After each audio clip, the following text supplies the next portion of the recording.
Good morning students.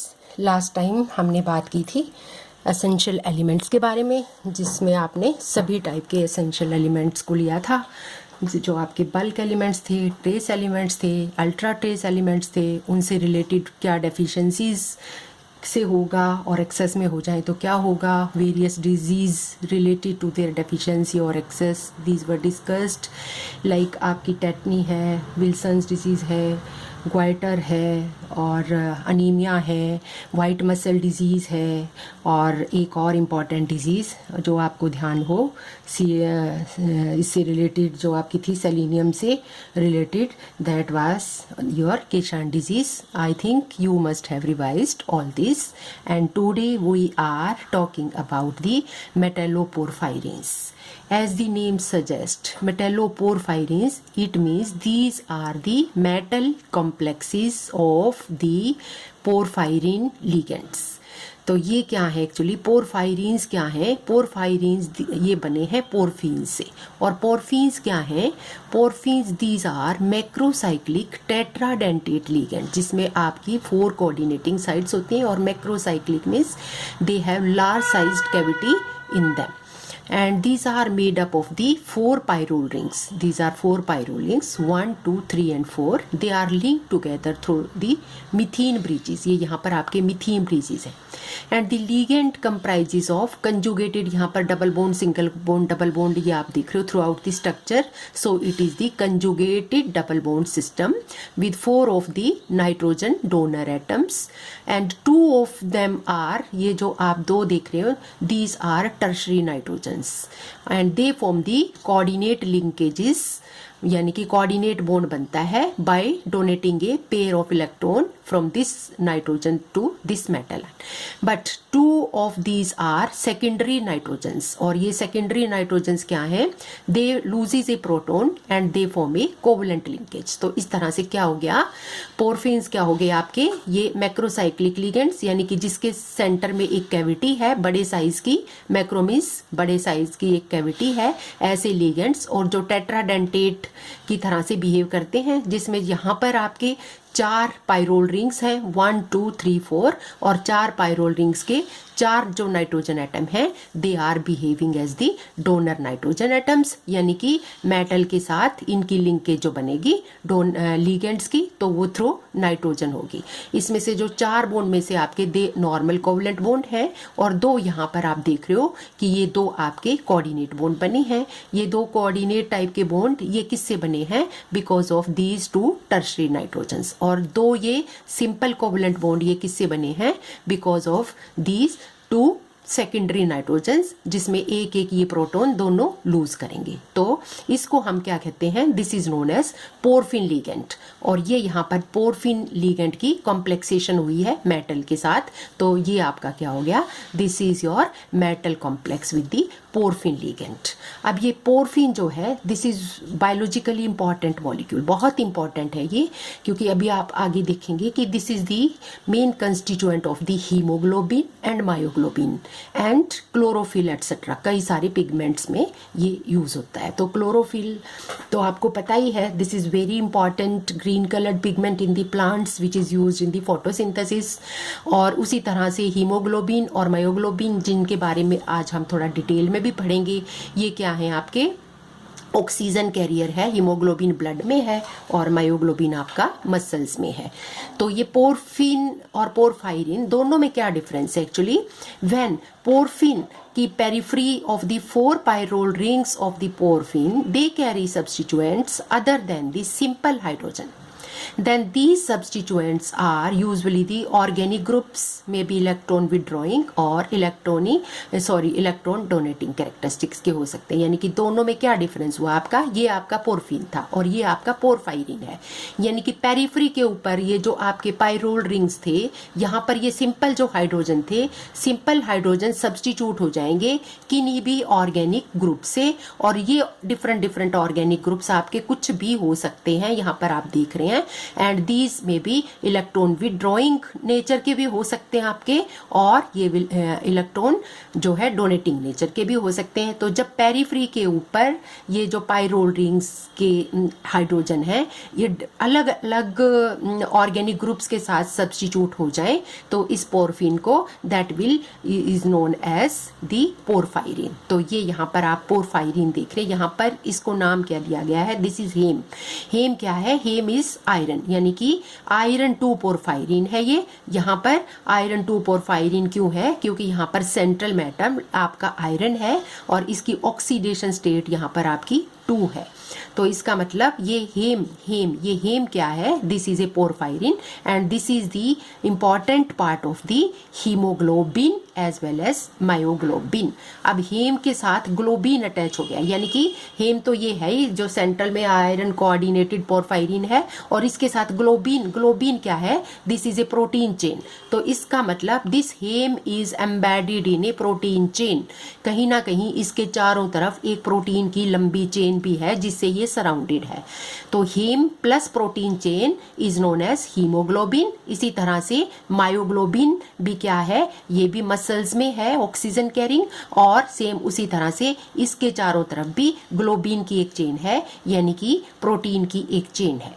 तो यहाँ पर ये स्ट्रक्चर आपको शो किया गया है, this is the structure of the myoglobin. Here क्या है, यहाँ पर क्या है, here it is containing the heme group which is embedded in a long polypeptide chain, जो कि यहाँ पर शो नहीं की गई है। नेक्स्ट पेज में आप देखेंगे कि इसका जो एक आउटलाइन स्ट्रक्चर है वो वहां पर इसके चारों तरफ क्वाइलेज की फॉर्म में है, और ये यहाँ पर क्या है, this is the histidine residue of that protein chain, यानी कि पूरी बाहर आउटलाइन में नहीं दिखाई गई लेकिन यहाँ पर ये स्ट्रक्चर में शो की गई है। This is the polypeptide chain, और इसकी लेंथ वेरी कर सकती है, इसमें अमीनो एसिड्स आपके कितने भी हो सकते हैं, अलग अलग 150 से लेके 160 तक भी हो सकती हैं, और वो डिपेंड करता है कि कौन सी स्पीसीज है।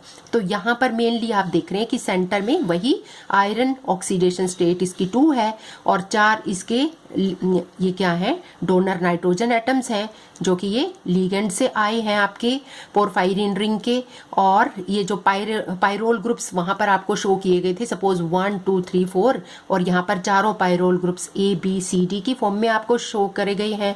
इसी तरह से जैसे ऊपर कंजुगेटेड सिस्टम था, ये यहाँ पर भी आपका double bond single bond alternate position पे आए हैं, तो again it is a conjugated system. और यहाँ पर जो ऊपर आपने देख रहे थे कि 4 बॉन्ड 2 टाइप के थे जिसमें 2 कोऑर्डिनेट थे और 2 कोवलेंट थे, यहाँ पर आप देख रहे हैं कि all the 4 iron nitrogen bonds they are equivalent to each other. और यहाँ पर आप क्या है, तो 4 तो यहाँ पर ये डोनर साइट्स होगी जो नाइट्रोजन के साथ सेंट्रल मेटल अटैच्ड है, और बाकी 2 साइट्स ये बच गई फिर आपकी। और ये साइट किसके साथ, आयरन यहाँ पर किसके साथ कोऑर्डिनेटेड है, यहाँ पर this is liganded to the histidine side chain है ये, यानी कि ये एक अमीनो एसिड है, और ये कहाँ से आया है, this is the histidine side chain, जो प्रोटीन की एक चेन अभी आपको बताया था। इफ इट, और यहाँ पर जो 5th साइट ये होगी आपकी, और इसके अपोजिट वाली यानी कि हिस्टिडीन के ठीक ट्रांस वाली यानी इसके अपोजिट वाली एक और साइट है, तो ये किसके द्वारा ऑक्युपाइड है, this is occupied by the oxygen. अगर ऑक्सीजन प्रेजेंट होगी तो, और ऑक्सीजन कब प्रेजेंट होगी, अगर ये ऑक्सी मायोग्लोबिन होगा तो, और ऑक्सीजन हीमोग्लोबिन में कब प्रेजेंट होगी, जब ऑक्सी हीमोग्लोबिन होगा, यानी कि ऑक्सीजन को जब ये कैरी करेगा, लोड करेगा तो ऑक्सीजनेटेड हो जाएगा, और जब ये ऑक्सीजन के लोड को डीलोड कर देगा, यानी कि वहां पर मसल्स में जाके जब ऑक्सीजन डीलोड हो जाती है तो इसका मतलब डीऑक्सीजनेटेड मायोग्लोबिन होगा। तो यहाँ पर ये 6th वाली साइट, अगर ऑक्सीजन इफ प्रेजेंट, यहाँ पे लिखा है present, then it is 6th site is occupied by the oxygen molecule, otherwise it is weakly bonded to the water molecule free environment में जहां पर ऑक्सीजन आपकी डीलोड हो चुकी है। तो this is the structure of the haemoglobin and this is the structure of the myoglobin.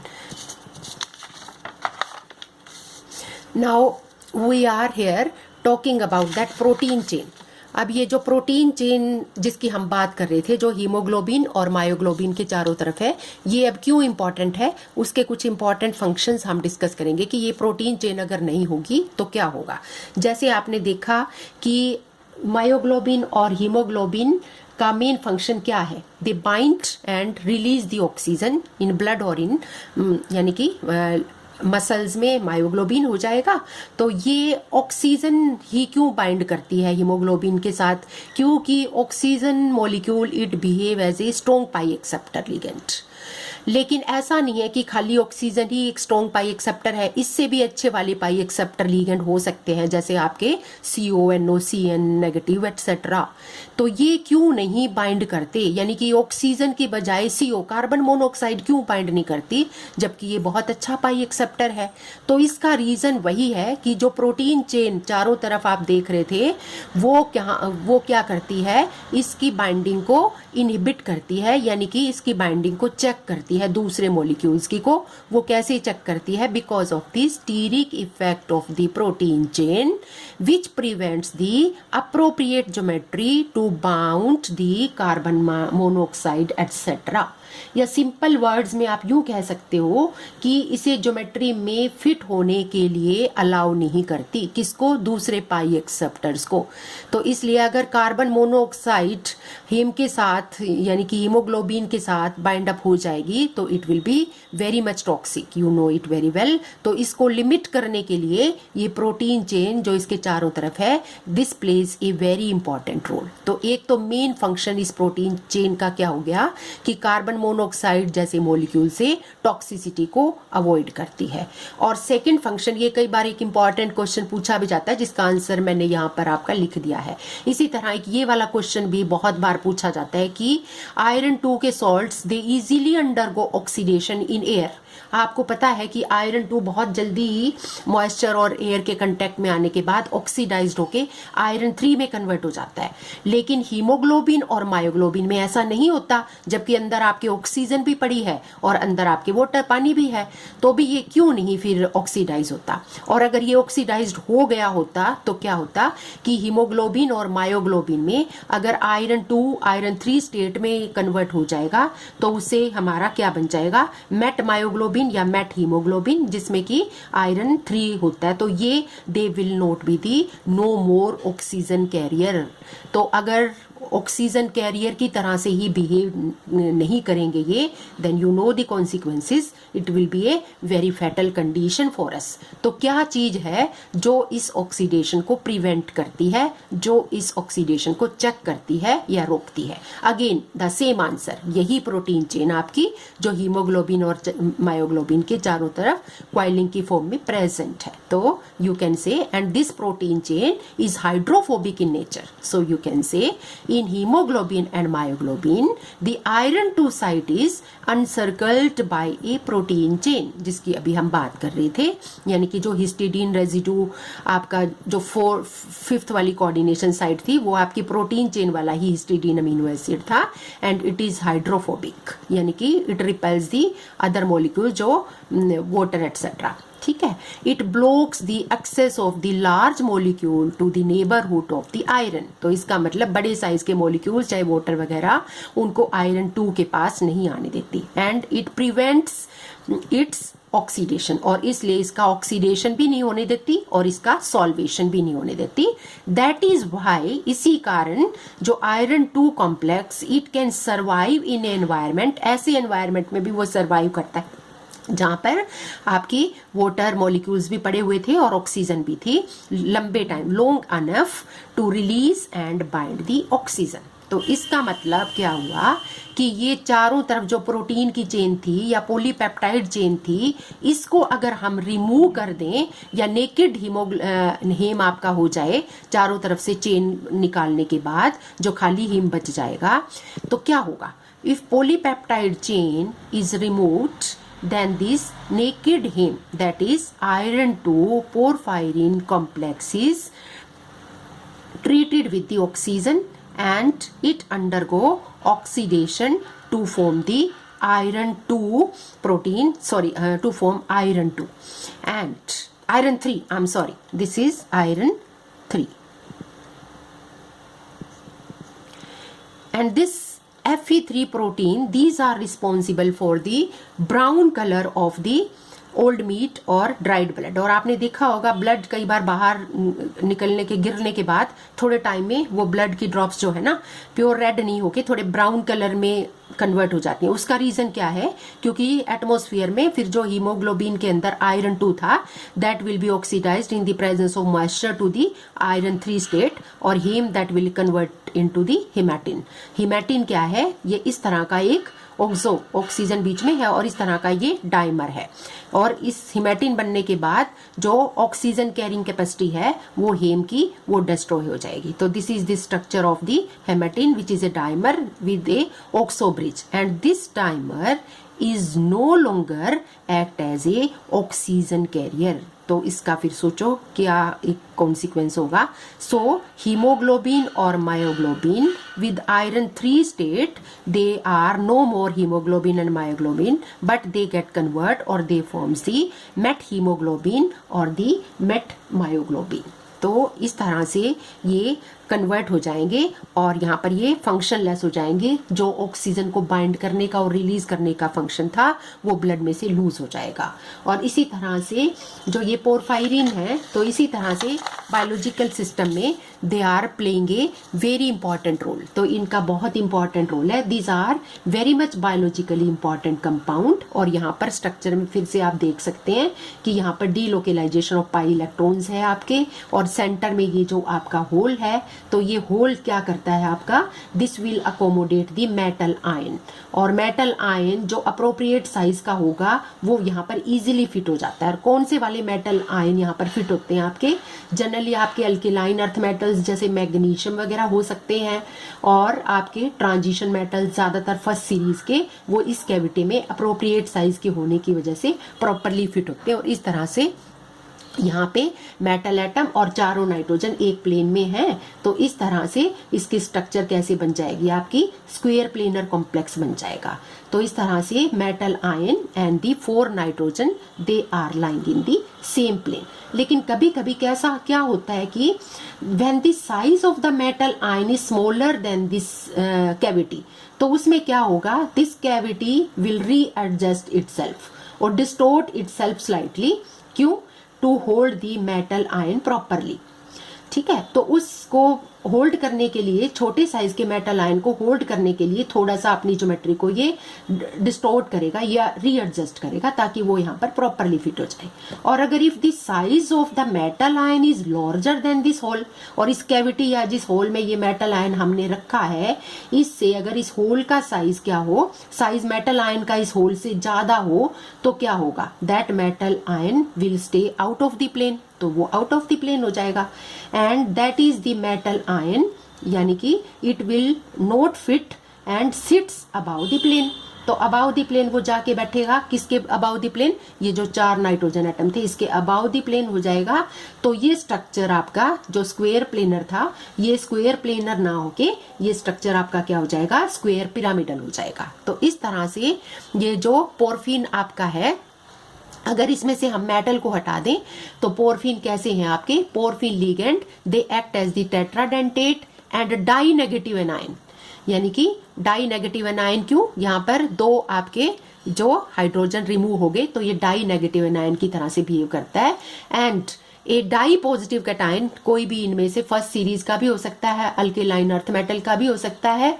A die positive cation will form the neutral complex with the porphyrin in this process because it otherwise has loses 2 of its hydrogen atoms। ठीक है, तो this was all about the structure of the haemoglobin and myoglobin. Now we are coming to the next content, that is haemoglobin और myoglobin के size के बारे में अगर हम कंपेयर करें तो इसमें आप देखेंगे कि हीमोग्लोबिन क्या है, this is a larger protein as compare to the myoglobin. क्योंकि हीमोग्लोबिन ऑलमोस्ट एक टेट्रामर है, यानी कि 4 टाइम्स ज्यादा बड़ा है as compare to the myoglobin, and it consist of the 4 सब यूनिट्स। और इसके अंदर 4 सब यूनिट है। ईच सब यूनिट आर हेम ग्रुप, यानी कि हर सब यूनिट में अपना एक प्रोटीन है यानी ग्लोबिन है और उसका अपना एक हेम ग्रुप है। Therefore there are 4 haem groups bonded to the 4 protein chains. तो 4 प्रोटीन चेन, ये 4 प्रोटीन चेन इसके चारों तरफ होगी और 4 ये आपके हेम ग्रुप्स होंगे। तो एक हेम ग्रुप अपनी एक प्रोटीन चेन के साथ मिलके क्या बनाता है, सब यूनिट।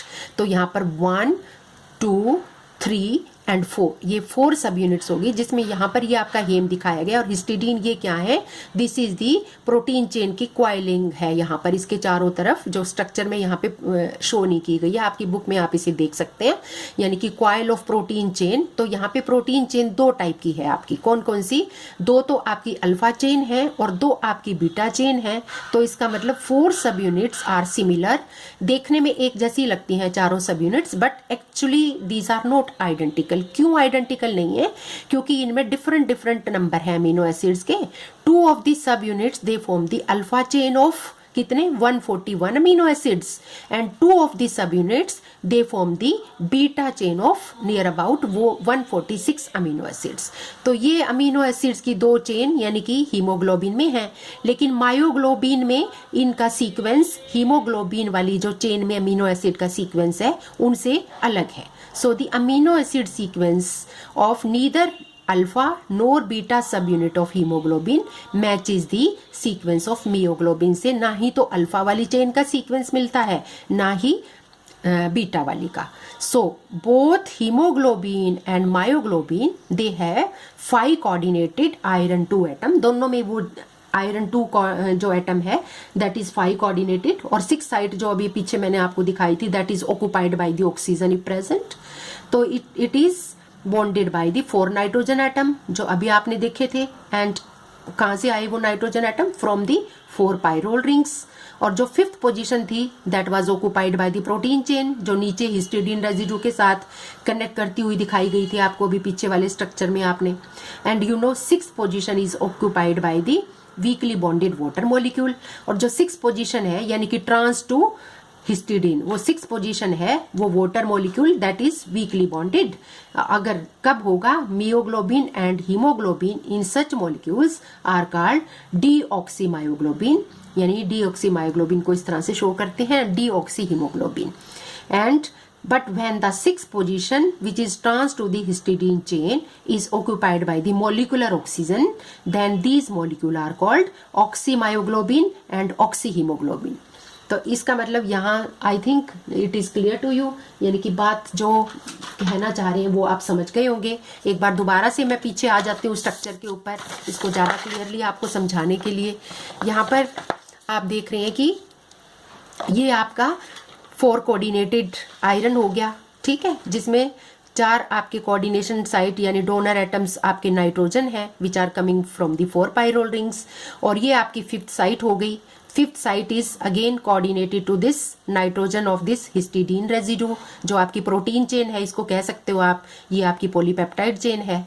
और ये आपकी 6th साइट, ये मैंने आपको बताया था, अगर यहाँ पर ये ऑक्सीजनेटेड होंगे तो यहाँ पर 6th site will be occupied by the oxygen molecule. अगर ये ऑक्सीजनेटेड नहीं होंगे, डीऑक्सीजनेटेड नहीं होंगे, तो 6th साइट पे यहाँ पर आपका वाटर मॉलिक्यूल्स अटैच हो जाएंगे। तो this was all about this bonding.